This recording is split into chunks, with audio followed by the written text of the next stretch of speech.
Welcome back, guys, and in this video, we are going to be running the Trail Brawler against the Trail Bruiser out here on the TNB Trails racetrack. Now, at this point, hopefully you guys have seen both of the highlight videos that I did on each of these individual trucks where I walked through all of the different customization features and engine options and suspension options that are available for these trucks, and if you haven't seen those and would like a little bit more of an in-depth look at the customization features of these trucks, make sure you head over to the channel and check out those videos individually. Now, what we're going to be doing here is we have in the Chevrolet, in the square body, we have a 750 horsepower engine setup. In the Ford, we have a 1400 horsepower engine setup. Now, we've done the same suspension setup and the same transmission setup in both trucks. Also, as you can see, they're running the same BFG tires. And so at the end of the day, right now anyway, all it comes down to in terms of differences is the engine power. So what we're going to do is we're going to do a lap of the track in the Chevy, which has 750, the Ford, which has 1400, and then we're going to put the 1400 horsepower engine in the Chevy and see how it compares to how the Ford did with the power numbers. So we're basically going to walk our way up in power, and then at the end of those two, we're going to match the Chevy's power to what the Ford was putting down. So now let's go ahead and make sure we are in the Chevy. We'll get out of free camera mode and we will fire it up and head to the track. And just so you guys are sure and so you guys are aware, let me go to the garage real quick and show you guys that we are currently running the TrailRunner spec twin turbo 750 horsepower engine. So let's ease our way over to the racetrack now. We're going to be running both of these in all-wheel drive. So let's see, morning 10 o'clock, perfect. All right, we're going to be running both of these in all-wheel drive. And at the end of the day, these are both very, very, very well set up, well-tuned, well-built race trucks. They're a little nose-heavy, they're a little nose-divey, but if you can kind of plan your line around that, you'll usually be okay. All right, y'all. Let's go ahead and make sure it's in forward gear. 3, 2, 1, drop it, let's go.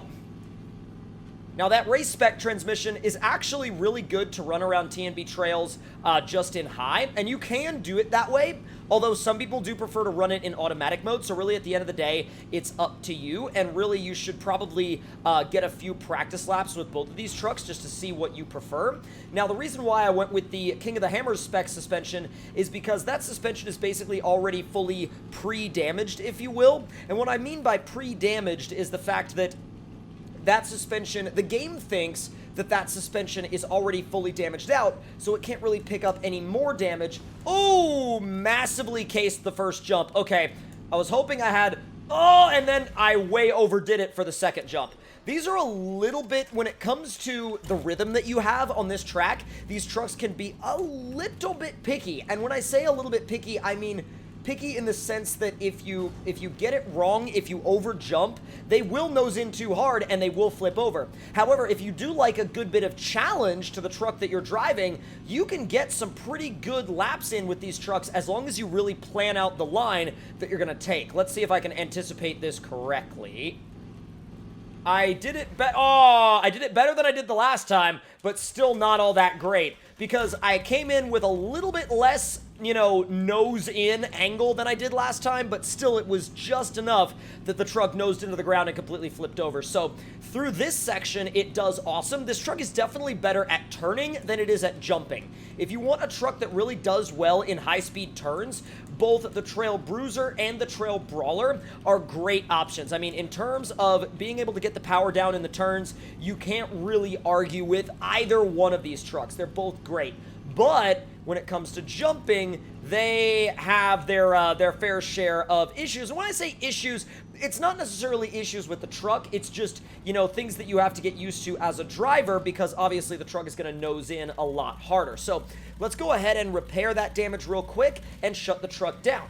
Now we're going to switch over to the Ford, which is running the 1400 horsepower engine as opposed to the 750 horsepower engine. But keep in mind that this rig is running the same transmission setup and the same tires. So we're going to go ahead and back it up. We'll get it lined up and make sure we're in a forward gear. Oh, not like that. That is not what we wanted. Back it up. All right. Neutral, rev it up. 3, 2, 1, go. Oh my God, wow. So with the 1400 horsepower tune, you've got to be very, oh my, jeez. you've got to be very careful on the throttle with the 1400 horsepower tune. I mean, with the 1400 horsepower tune, I would probably recommend staying in automatic mode instead of high. Oh boy. You'll end up launching off of jumps at angles that you are not ready for in the least bit, but I'm going to try and keep it on the track to the best of my ability here. And, whoa, it skates all over the place with the 1400 horsepower tune, which it doesn't do with the 750 tune in the Chevy. That's very interesting. A little bit more momentum than we're used to. Oh, God. Yeah, big crash. That section in really both of these trucks, no matter what engine setup you're running, is actually quite difficult. Whereas if you were to run it in, like, say, for example, maybe the CCM JC84 or Yeah Buddy's F-150, there's a big difference in the way that those vehicles take jumps. And it would actually, whoa, oh my God. It would be nice to see a suspension option that could shift the weight balance a little further back, because at that point, these things would be near unstoppable on a racetrack. They really would. But what's, oh God, understeered wide that time because I was trying to be on the power, but I gotta say, if you're trying to be on the power while you're turning, the 750 horsepower tune is way better than the 1400. I really overshot that again a second time. Why is it that I can't seem to get that jump right in terms of even like the 750 horsepower tune or the 1400 horsepower tune? Both of them, I still overshoot. I just need to, like, in both of these trucks, I need to make sure that I'm running slower than I feel like I need to be. And if I run slower than I feel like I need to be running, that's when I'll get the right speed. Now, you could definitely tell that the 1400 horsepower tune is a lot more all over the place, a lot more squirrely in the corners, but you can manage it through the high-speed stuff. I mean, the biggest section where you're going to be having the issues with it is it, once again, nosing in off of the jumps. However, if you lift off the throttle, you might be able to help it out a little bit. So now that we're back to the line, let's see if we can repair this guy, and I'm going to attempt... I say attempt here because really it is going to be a attempt. I'm going to attempt to put the 1400 horsepower tune in the Chevy. We'll go ahead and make sure it's in there by hitting the start button and then hitting the back button again. And we're going to try to go for a clean lap. Now, when I say a clean lap, I mean I want a lap with no crashes. And a lap with no crashes is going to be a little difficult. It's going to be a little tricky with a setup like this.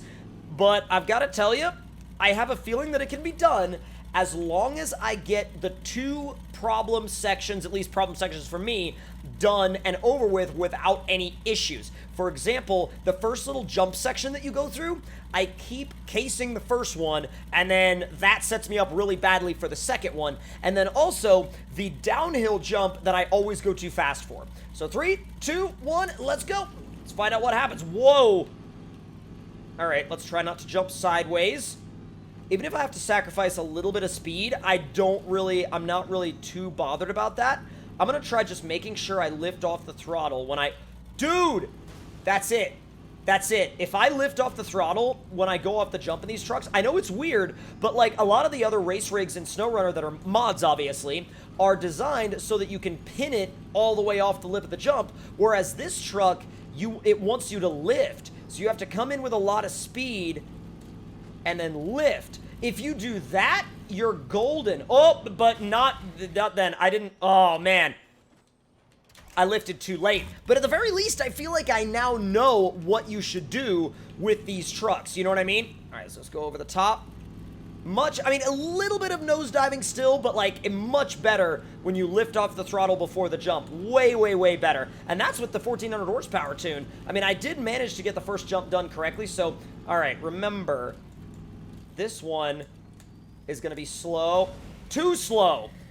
I love how I say I'm going to get a clean lap and I crashed twice, and the one where I went too fast before, I went the entire opposite extreme and went too slow. You know what I'm saying? Oh my God! Dude, that's not what I'm talking about. When I said clean lap, I didn't mean crash every other jump.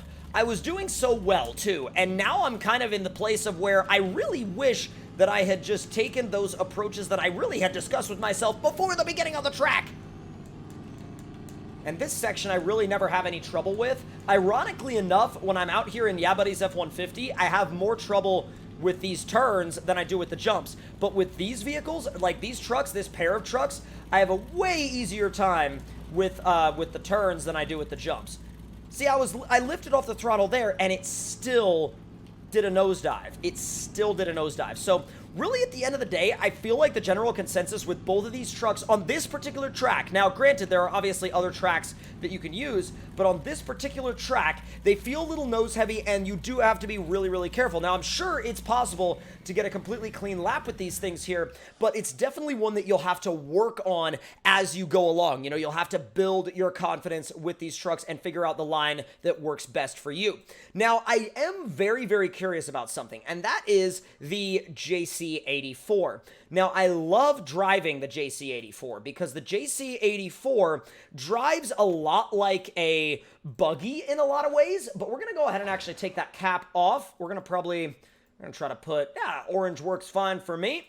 And we're going to throw a race setup in terms of suspension on this thing. Let's see. Default, high range will be fine. Engine 2? I would assume engine 2. And let's find some good old MTs. And let's actually go for a slightly bigger size on the MT. Yeah, that looks a lot better. And then where's my suspension? The ultimate. Okay, ultimate should be race because it angles the vehicle back. So let me show you guys what I mean when I'm talking about the differences here between the way those trucks are set up versus the way something like this is set up. Now, I'm not going to go all the way to the back of the line, but I will go ahead and just start off right here. And I'm pretty sure not quite the max engine, but the engine that's like one step below max is about the one you want for this type of track. Let's go into it with some speed. Stays pretty dang level, but also when you land, it doesn't necessarily want to bounce you right back up. I do find those trucks to be pretty stiff, although they drive great in the corners, and that's the thing, is I feel like the stiffness of those trucks might be helping them a lot in the corners, whereas the steering is kind of vague in the corners, and it kind of wants to throw you in odd directions sometimes, but I feel like on the jumps, oh yeah, look at that. It's so incredibly stable on the jumps. That landing was completely my bad. That was completely on me. But in terms of the actual in-air stability, this definitely feels a lot more floaty, and it feels like it stays a lot more level. So really, it's all up to you in terms of what you prefer in terms of truck handling. But I definitely recommend, if you haven't been out to this map before, which is obviously TNB Trails, but if you haven't been out to the map before, and B, if you haven't used these trucks before, you absolutely have to give them a try. Now, oh my, really? I was literally in my head, I was just like, man, I haven't flipped at all on this lap. And then right there, now granted it wasn't a full flip, so I know I can do clean laps at this track in this thing pretty easily because I have done them before, but when you compare something like this to those other two trucks, it's very, very interesting, the comparison to see, because I feel like if the other two were driven exactly right, they would outrun this thing, but in terms of consistency, I feel like most people would be able to put in more clean laps with the JC84 than the other two. So, yeah, I mean, look how much more level it stays. Those would have nosed in completely after that, but this has basically been an interesting comparison between both of those trucks with the entry of a very unexpected competitor at the end of the test. But if you guys enjoyed this video, make sure to let me know your thoughts and opinions on both of those rigs, and of course the JC84 if you've driven it, in the comment section down below. I definitely recommend giving it a try if you haven't, and I also recommend coming out to this map with your friends in multiplayer, bringing some mod trucks, having some races. It's an absolute blast, and if y'all enjoyed, make sure, like I said before, that you subscribe, turn those notifications on, and I'll see y'all next time.